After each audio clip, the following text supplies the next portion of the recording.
Olá, está no ar o programa Educação na Mídia, uma produção do Instituto Federal do Sul de Minas em parceria com a Câmara Municipal de Pouso Alegre.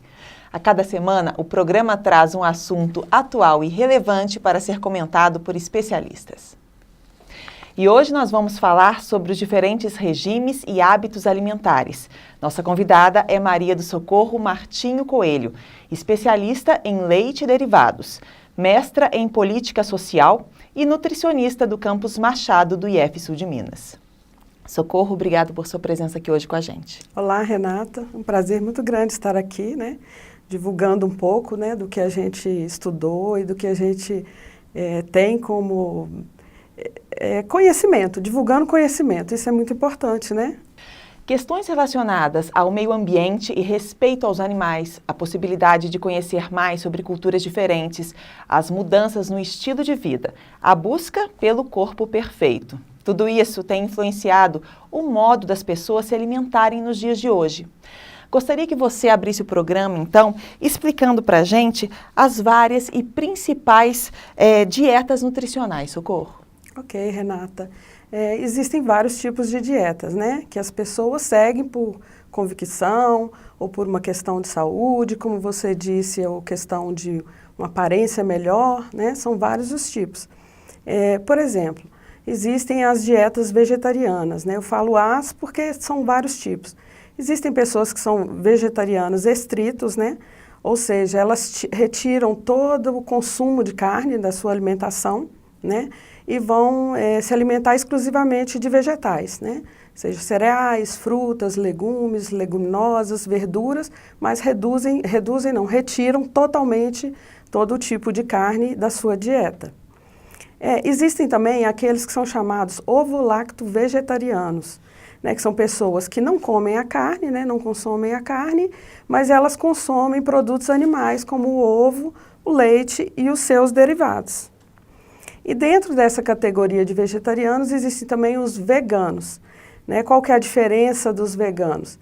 Eles, além de não comerem nenhum tipo de carne, nenhum tipo de produto animal, nem carne, nem ovos, nem leite e derivados, eles têm também como objetivo não consumir nada que venha do animal, como por exemplo, hoje produtos de beleza, ou algum tipo de produto, roupas, feitas à base de couro animal. Então eles retiram totalmente esse tipo de consumo da vida deles, pensando mais numa questão ambiental e uma questão também de respeito aos animais. E há um consenso entre especialistas sobre qual seria a dieta ideal para um ser humano seguir?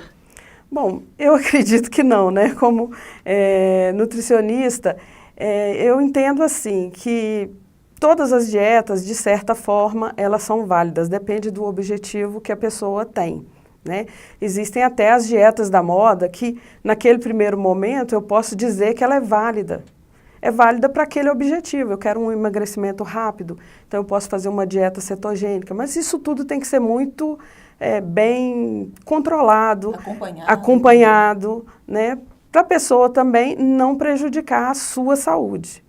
Então, eu acho que é complicado você dizer assim, qual que é a dieta perfeita, ou qual a dieta que, a que não é perfeita. O que não é perfeito é muito fácil você definir, porque todas elas vão ter deficiência de alguns nutrientes e pode também ter excesso de alguns outros nutrientes.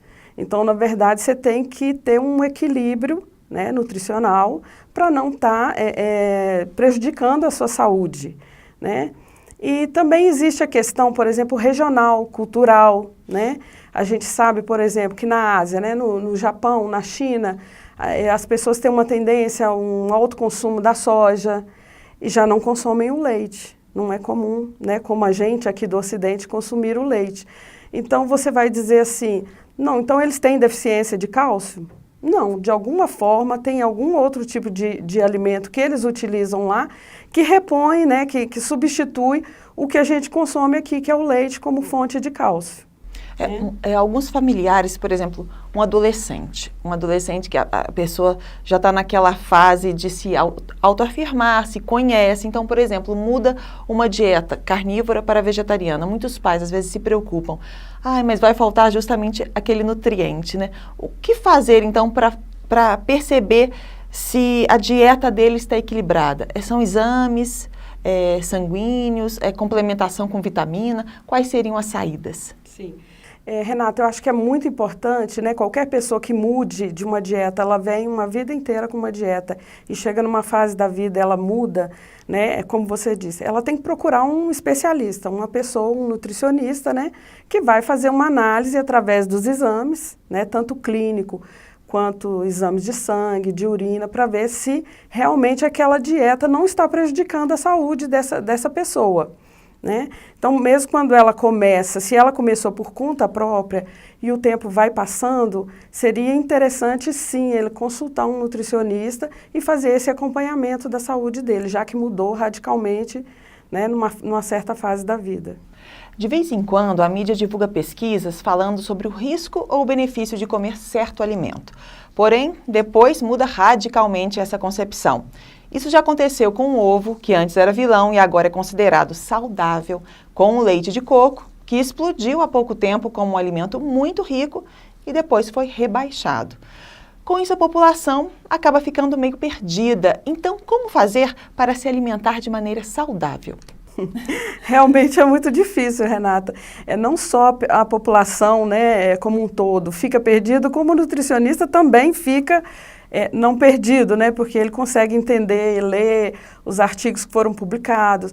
Isso, na verdade, são pesquisas que são feitas, né, ao longo dos anos e vão se descobrindo substâncias boas ou ruins naquele alimento e que vão ser indicados ou diminuir ou aumentar, né, de acordo com essas pesquisas que estão sendo feitas. A ciência, ela não para, né? Ela está aí todo dia sendo mudada, não só na área de nutrição, mas em todas as áreas, né? Então, por exemplo, na época que eu estudei, o ovo era o vilão, né? Qualquer nutricionista que você fosse, ela ia indicar que você se alimentasse de ovo apenas 3 vezes por semana. Essa era a recomendação. Hoje não, hoje estudos foram feitos do colesterol, né? Porque provocava um aumento do colesterol. Novas pesquisas foram feitas, né? Foram se descobrindo outras substâncias também importantes no ovo, né? Que ele aumenta muito o hormônio, a serotonina, que é o hormônio da felicidade. Então, assim, hoje, né, pesquisas já mostraram que sim, a pessoa deve consumir ovo. Uma pessoa que esteja com seu estado de saúde normal, ela deve consumir ovo diariamente. Né? Então, na verdade, são pesquisas que são feitas e vão alterando, né, vão mudando todo o sentido de um alimento ou de uma substância que tem naquele determinado alimento e que vai ser indicada ou não indicada. Alguns termos estão na moda, né? Eu gostaria que você me explicasse, por exemplo, o que seria um alimento funcional? Bom, um alimento funcional, ele é um alimento que, além de todo o valor nutricional que ele tem, porque todo alimento ele é composto, né, de carboidrato, proteína, ele contém água, gorduras, vitaminas e sais minerais. Mas além desses nutrientes, né, que a gente já naturalmente existe em todos os alimentos, ele possui alguma outra substância que vai trazer um benefício para a saúde do indivíduo. Por exemplo, a gente sabe que o licopeno, né, é um antioxidante e ele está presente nos alimentos de cor vermelha. Por exemplo, o tomate, a melancia, o pimentão vermelho são ricos em licopeno. E sabe-se que essa substância antioxidante, ela é também inibidora de alguns tipos de câncer, como o câncer de próstata. Esse é apenas um exemplo, né? Então, esse é considerado um alimento funcional, né? Então, o tomate, a melancia seriam considerados funcionais porque eles têm substâncias, além das vitaminas, minerais e os macronutrientes, que beneficiariam, te protegem de determinados tipos de doença. Outro exemplo, a soja, né? Ela é muito rica em isoflavonas, que também protegem contra câncer, que protegem o indivíduo com relação a hormônios, aumenta a produção de hormônios e diminui aqueles efeitos colaterais e ruins, né, da menopausa, né, quando a mulher vai perdendo o seu hormônio. Então é importante estar consumindo mais produtos à base de soja, né, que vai melhorar a saúde dessa pessoa. A gente vai para um rápido intervalo agora e daqui a pouquinho, no próximo bloco, a gente vai continuar falando sobre esses termos da moda. Não saia daí.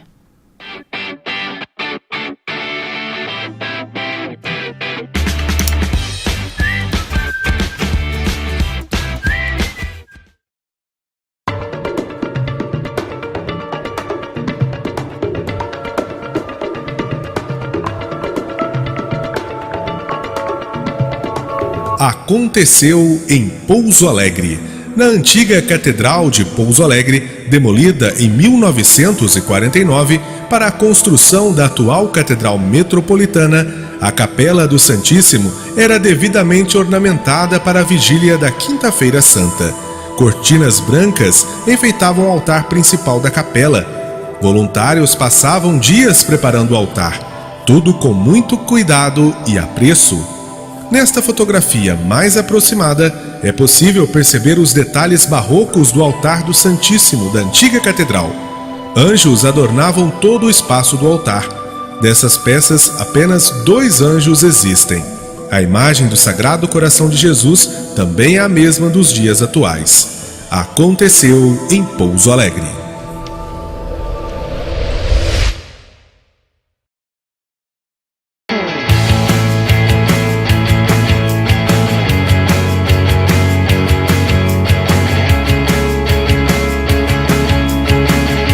Olá, meu nome é Tomás Edson, sou delegado de polícia em Pouso Alegre, atualmente na Delegacia de Trânsito. Estou aqui para dar uma dica para a população que o Detran de Minas Gerais já soltou o cronograma com as datas de exigência do licenciamento 2018 para os veículos.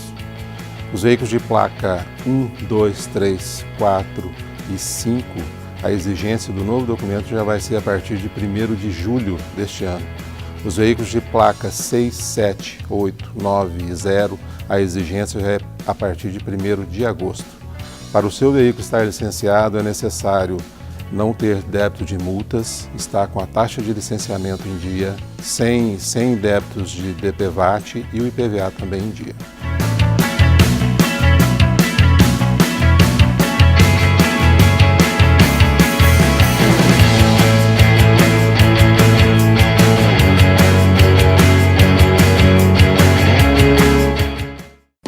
Estou aqui para convidar você, amigo telespectador da TV Câmara, para acompanhar de segunda a sexta, 9 horas da noite, o programa Câmara Entrevista. Também tem os horários alternativos do programa que você acompanha aí na nossa programação da TV Câmara. De segunda a sexta, Câmara Entrevista, aqui pela TV Câmara Pouso Alegre.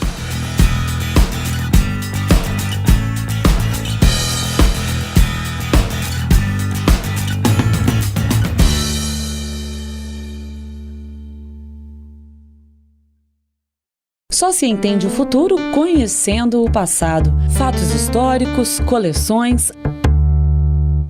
A vida e memória do povo de Pouso Alegre estão no Museu Histórico Municipal Tuani Toledo. Visite o espaço. O museu fica no prédio da Câmara, Avenida São Francisco 320, no bairro Primavera. O museu funciona de segunda a quinta, do meio-dia às 6 da tarde. Na sexta-feira, das 8 da manhã às 2 da tarde. E nos sábados, das 10 da manhã às 4 da tarde. Você pode ainda agendar uma visita guiada para a sua escola ou grupo. Basta ligar no 3429-6511. Só se entende o futuro conhecendo o passado. Visite o museu.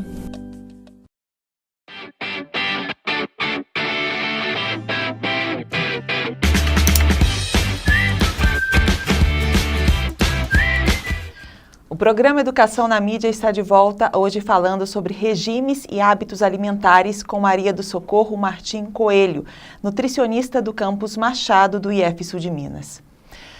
Socorro, a gente estava falando no bloco anterior sobre esses termos da moda, né? Então eu gostaria de saber, os alimentos integrais, eles são mais interessantes de serem consumidos do que os tradicionais? Sim, Renata. Os alimentos integrais, né, o próprio nome diz, ele é inteiro, né, integral. Eles não foram refinados como os outros alimentos. Então, eles têm aquela película, né, do cereal, por exemplo, do arroz, do trigo. Ele tem aquela película fininha, né, avermelhada, né, que dá aquele tom avermelhado no arroz integral, e que ela é muito mais rica em vitaminas, sais minerais e proteína. Então, se você compara um cereal integral com um cereal que foi polido, né, o arroz polido, por exemplo, ele tem muito menos vitaminas, minerais e proteínas do que o arroz integral. As prateleiras, elas estão cheias também de alimentos light, diet, sem glúten, sem lactose. Eu gostaria que você explicasse para quais públicos cada um desses alimentos serve e também se deve haver alguma restrição no consumo deles. Ok. Os alimentos diet, eles significa, né, que foi retirado totalmente algum tipo de nutriente daquele alimento. Por exemplo, se você compra uma geleia diet, né, significa que você retirou todo o açúcar daquela geleia, né? E ela, no caso, é indicada para pessoas, por exemplo, que têm diabetes. No caso, as pessoas que querem emagrecer também acabam utilizando dela, né, pelo fato dela não ter o açúcar, vai diminuir calorias, né? E um alimento light, ele tem uma diminuição de 25% apenas de algum ingrediente. Por exemplo, um requeijão light significa que tem 25% menos gordura do que um requeijão normal, certo? E, por exemplo, se uma pessoa vai ao supermercado e compra um alimento sem glúten ou sem lactose, mas ela não tem nenhum distúrbio alimentar, isso pode interferir um pouco na dieta dela? Não interfere de forma alguma. A gente pode ingerir alimentos, passar a vida inteira ingerindo alimentos que não tenham glúten ou que não tenham lactose. Mas para explicar melhor, o que é a lactose? Ela é o açúcar que está presente no leite, né? E algumas pessoas têm a intolerância à lactose, ou seja, o organismo dela não consegue digerir bem a lactose, então ela se sente mal tomando o leite e os derivados do leite que tem a lactose. Mas isso acontece porque a intolerância é uma deficiência de enzima que o organismo dessa pessoa tem. Então ela tem uma deficiência da lactase, que é uma enzima que digere, que quebra a lactose. Então, como essa pessoa não tem essa enzima, ela não consegue digerir o açúcar do leite. E isso vai trazer mal-estar para ela, né? A barriga fica inchada, há uma produção muito grande de gases, ela pode ter diarreia, né? Há um mal-estar muito grande gástrico, né? E a mesma situação do alimento sem glúten? Isso, o alimento com glúten, o glúten é a proteína, principalmente do trigo, do grão do trigo, ok? Alguns outros cereais têm uma pequena quantidade, como a aveia, o centeio, tem uma pequena quantidade de glúten. Mas quando a gente fala em redução de glúten, a gente pensa principalmente no trigo, porque ele chega a ter até 10, 12% dessa proteína. E muitas pessoas têm a intolerância, que seria a mesma coisa, não tem a enzima para quebrar o glúten no intestino. Agora, outras pessoas têm a alergia ao glúten, é muito comum também. É importante a gente aqui definir bem, deixar bem claro o que é intolerância e o que é alergia, né? A intolerância, como eu falei, são mais questões de falta de enzima para digerir determinado nutriente, né? E as reações do organismo vão ser principalmente formação de gases, né? Então a barriga fica inchada, desconforto gástrico, né? A pessoa vai provavelmente ter diarreia também, porque ela não conseguiu digerir bem.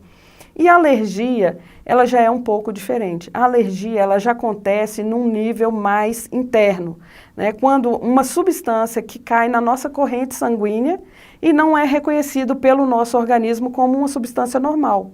Então, nosso sistema imunológico vai defender aquela substância que ele acha que é uma substância estranha, né? Então, o glúten pode ser considerado uma substância estranha para uma pessoa alérgica, né? E o organismo dela vai reagir, né, de imediato, onde vai ter inchaço, por exemplo, de lábios, de glote, é muito comum pessoas alérgicas a frutos do mar, né? Camarão, lagosta, e assim, imediatamente elas incham, né? E chega a ser uma reação até muito perigosa, né? Se essa pessoa não correr muito rápido e tomar um antialérgico, né? Às vezes, no hospital, ela pode até morrer sufocada porque inchou. É uma reação alérgica. Vai provocar vermelhidão, coceira na pele. São reações um pouco diferentes. A pessoa tem que, principalmente quando for experimentar um alimento novo, então prestar atenção nessa situação, Sim, né? Se apresenta algum sintoma. Quando a gente tem os nossos bebês, né? É importante que a gente vá introduzindo os alimentos parcialmente, né? Você começa com uma papinha, por exemplo, só de batata, no outro dia você acrescenta cenoura, e assim é o recomendado a ser feito, né? Com uma criança que está começando a se alimentar, justamente por isso, porque aquela mãe vai observar que tipo de alimento que fez mal, se deu uma reação alérgica, se deu uma intolerância. Então, cada dia se acrescenta um tipo de alimento diferente, justamente para a gente poder entender a reação do organismo daquela criança. Tá, Socorro, a gente vai novamente para um rápido intervalo e a gente volta daqui a pouco falando sobre os rótulos dos alimentos.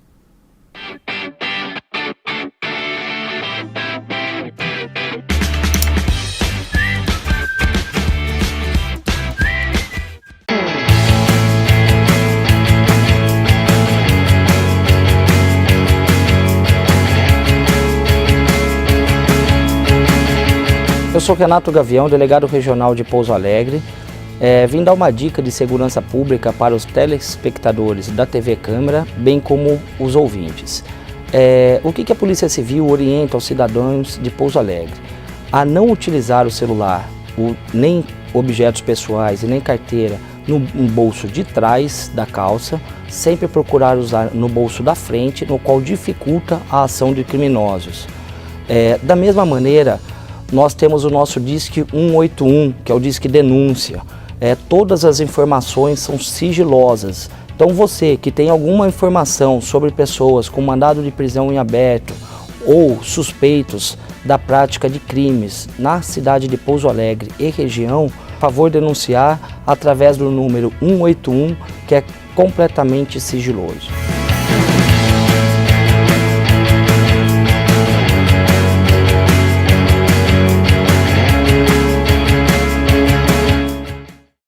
Você sabia que o trabalho dos vereadores tem impacto direto na sua vida? Por isso, é tão importante que você acompanhe as ações, decisões e os projetos que os vereadores votam aqui na Câmara Municipal de Pouso Alegre.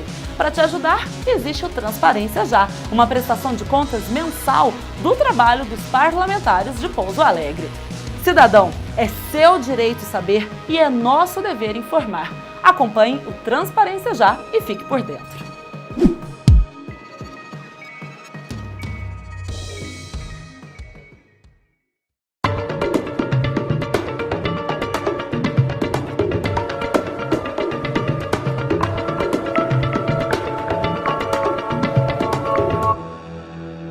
Aconteceu em Pouso Alegre. No dia 19 de junho de 1949, na solenidade de Corpus Christi, foi celebrada a última missa na antiga Catedral Diocesana de Pouso Alegre. Foi a última celebração daquele dia, presidida pelo pároco e cura da catedral na época, Monsenhor Otaviano Lamaneres. A igreja repleta de fiéis e adornada com as bandeiras do Brasil e do Vaticano sobre o altar-mor. O estilo barroco do templo, com o arco cruzeiro e a imagem do Senhor Bom Jesus crucificado ao centro, deixou muitas saudades. E esse registro fotográfico entrou para a história de Pouso Alegre. Aos pés da imagem do titular da cidade, é possível ver a imagem da Imaculada Conceição. Ambas as peças existem até hoje na Catedral Metropolitana. Aconteceu em Pouso Alegre.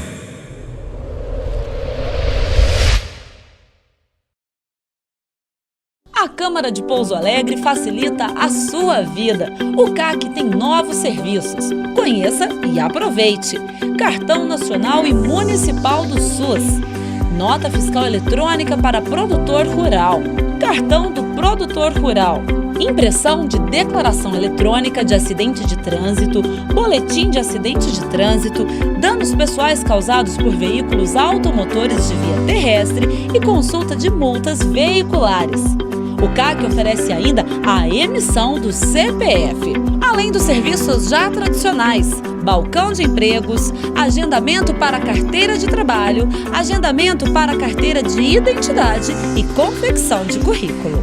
O CAC funciona na Câmara Municipal de Pouso Alegre de segunda a quinta-feira, do meio-dia às 6 da tarde, e na sexta-feira, das 8 da manhã às 2 da tarde.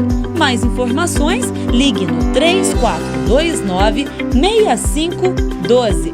Câmara Municipal de Pouso Alegre, novos serviços para melhorar a sua vida.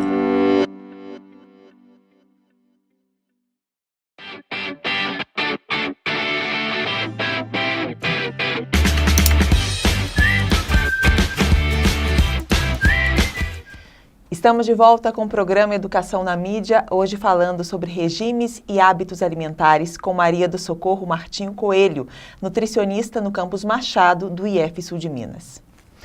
No final do ano passado, o governo chegou a um acordo com a indústria de alimentos para reduzir em até 60% o teor de açúcar em certos alimentos até 2022.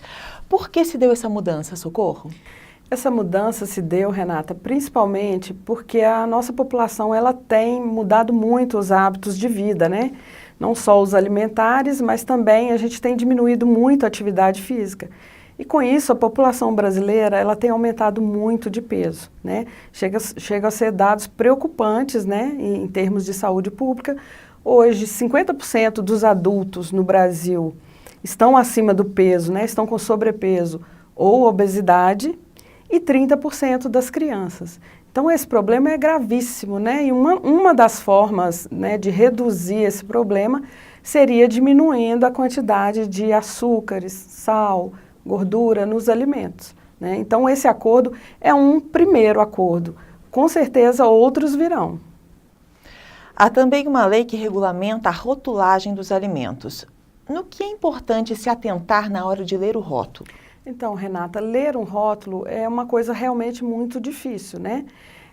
Para as pessoas, né, que não estudaram nutrição ou qualquer outro curso, né, na área de alimentos, a gente custa a encontrar o rótulo no produto, né? Geralmente você vira aquele produto de um lado para o outro.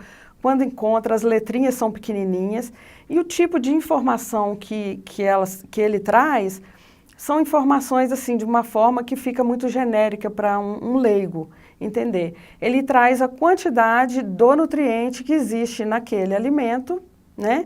E de acordo com uma dieta padrão para adulto com tantas X calorias, né?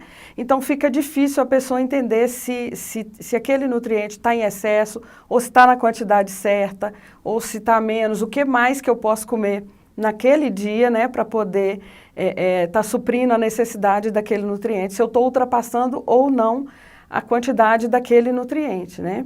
Mas existe atualmente uma proposta do IDEC, né, que está para ser aprovada, né, um projeto de lei, e aguardando ainda a decisão da Anvisa, que seria um rótulo muitíssimo interessante, onde vem no produto, né, na embalagem daquele alimento, daquele produto, um triângulo preto, onde ele traria um alerta, né, sobre, por exemplo, de qual nutriente está em alta quantidade naquele alimento. Então seria muito interessante porque fica um triângulozinho preto bem na frente do produto, né, e diria assim, por exemplo, alto teor de gordura saturada, ou alto teor de sódio, ou alto teor de açúcar. Então ficaria mais fácil para qualquer pessoa estar entendendo que produto que ela está levando para casa. O consumidor ele tem que ter uma memória de elefante também, são vários os símbolos, né? Inclusive há o debate sobre aquele símbolo do T. Gostaria que você explicasse isso para a gente, o que é esse símbolo. Sim, né, aquele símbolo do T amarelo, né, nos produtos que levam, nos produtos industrializados que foram feitos à base de alimentos transgênicos, né, ele estava na rotulagem, estava por lei, né, na rotulagem de todos os produtos aqui no Brasil que levavam transgênicos. Seria um alerta, né, para a população em relação àquela população que não quer consumir transgênicos, porque o transgênico ainda é um produto que está em estudo, né, que não se sabe ainda o efeito real dele, né, na vida, no indivíduo, né, no organismo do indivíduo, e que agora, infelizmente, no ano passado, aprovaram uma lei retirando esse T dos produtos que têm transgênicos, né? Então, assim, é lamentável, né? Eu considero isso um retrocesso, porque eu acho que o consumidor ele tem que ter o direito da escolha, de saber o que ele está levando para casa, o que ele quer consumir ou não, e deixar a escolha por conta do consumidor. Isso tem tudo a ver com o conceito de segurança alimentar, né? Sim, tem tudo a ver, né? Porque a segurança alimentar, ela aborda o tema não só de alimento seguro do ponto de vista microbiológico, químico ou físico, mas também no sentido de que estamos consumindo alimentos de boa qualidade. Isso é muito importante. É importante, sim, a quantidade de alimentos, mas também a qualidade desse alimento, né? E esse termo segurança alimentar, né, ele está definido em lei, né, ele está na Lausanne, que é de 2006, e esse termo é muito importante para as políticas públicas, porque é um termo que vai garantir para a população que o governo, né, desenvolva, né, coloque propostas de política pública dentro dessa segurança alimentar para a população. E os agrotóxicos, né, os famosos agrotóxicos, como que a pessoa pode se proteger para tentar ingerir o menos possível desse tipo de substância? Sim, Renata, a gente sabe que os agrotóxicos, eles não adianta eu só higienizar muito bem higienizado aquele alimento. A gente sabe que ele penetra dentro do alimento, né? Eles são chamados sistêmicos, né? Os produtos são sistêmicos. A planta absorve aquela substância química que vai ficar alojada ali dentro do fruto, né? Do cereal, da folha, seja qual for o tipo de alimento que foi produzido com agrotóxico. Então, a única forma da gente tentar se proteger é procurar consumir alimentos que não foram produzidos com agrotóxicos, né? Como que a gente vai fazer isso?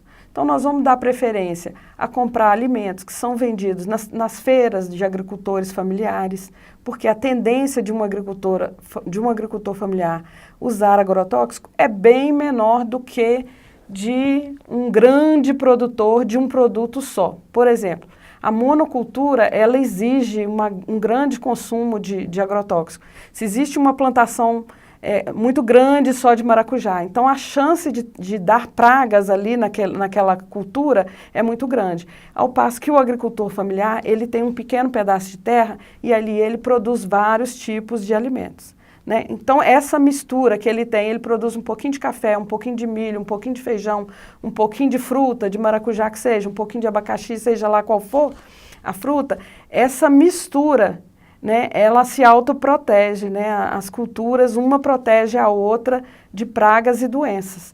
E isso faz com que ele utilize menos agrotóxicos nas suas plantações. Então é importante a gente procurar alimentos que foram produzidos por agricultores familiares, né, nas feiras das nossas cidades, ao invés de comprar em grandes supermercados, que compram, né, de grandes produtores, que esse provavelmente usou uma maior quantidade de agrotóxico, e também procurar consumir alimentos da época, né? Se é a época da laranja, é claro que ela foi produzida com uma quantidade menor ou talvez nenhum tipo de agrotóxico, porque está na época dela, né? Você trabalha no Instituto Federal do Sul de Minas. Como que o Instituto ele trabalha com os seus alunos esse conceito de ter uma alimentação saudável? A gente tenta, né, da melhor forma possível, estar servindo uma alimentação saudável para os nossos alunos, né?